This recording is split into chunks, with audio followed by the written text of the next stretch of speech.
In today's video, I'm going to teach you how to start a new workbook in Excel. Whether you're new to Excel or looking to refresh your skills, this simple yet essential task forms the foundation of any data handling you might do so. We'll guide you through each step, ensuring you know the ins and outs of getting started with your spreadsheet work. To begin with, the first thing you'll want to do is open Excel.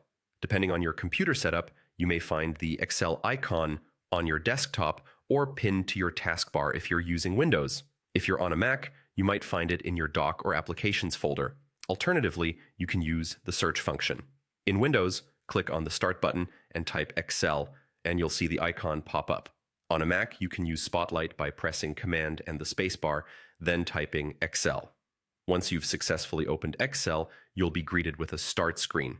This is the central hub from which you can access various templates and settings or open existing files.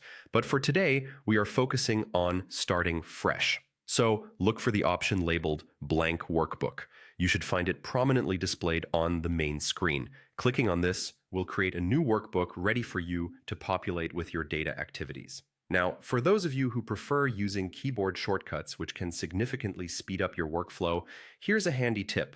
Instead of clicking, simply press Ctrl and the letter N simultaneously if you're using a Windows PC. This action accomplishes the same task by opening a new blank workbook instantly. Mac users can achieve this by pressing Command and N together. Shortcuts are immensely useful, and becoming comfortable with them can enhance your productivity as you become more adept at using Excel. As you're preparing to enter data, familiarize yourself with the blank workbook layout. You'll notice the grid of cells, rows, and columns that make up your spreadsheet.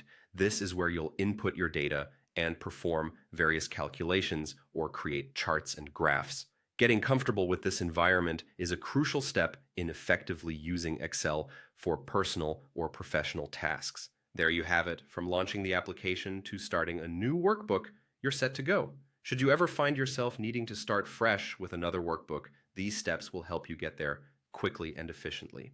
Practice makes perfect, so don't hesitate to open Excel and begin setting up your workbook for the data projects you have in mind.